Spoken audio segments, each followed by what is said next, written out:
ใครไม่ว่าวันพรุ่งนี้มันจะเป็นเช่นไรก็จะไม่เสียใจกับสิ่งที่เราได้ทำฟ้าและดินไม่เห็นไม่เป็นไร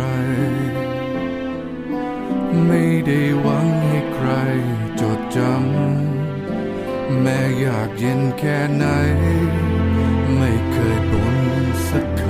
ำไม่มีใครจดจำแต่เราก็ยังภูมิใจ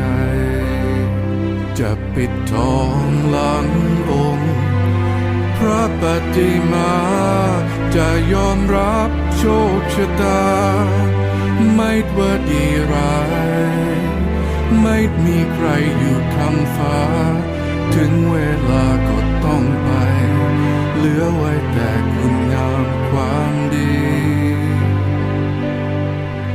ขอเธอทูลศักดิ์ศรียิ่งสิ่งใดแม้แต่ลมหายใจก็ยอมพลี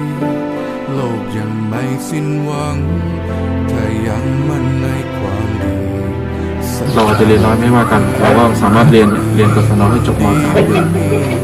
ต่อยอดของเรานะเป็นงานของเราเองแต่ว่าตัวลูกเองก็ต้องอันนี้สำคัญเลยพยายามดูแลลูกให้ดี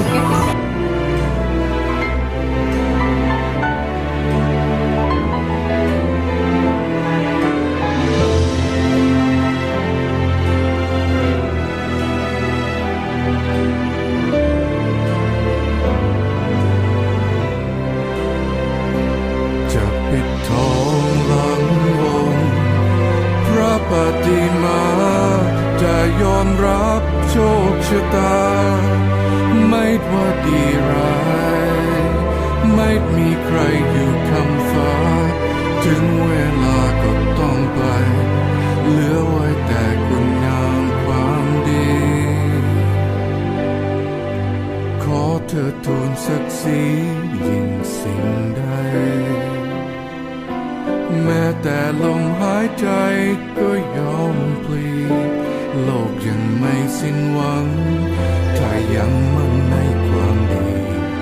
ศรัทธาไม่เคยง่ายหนีคนดีไม่มีวันตายคนดีไม่มี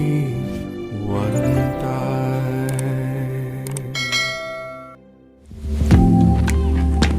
Audio Jungle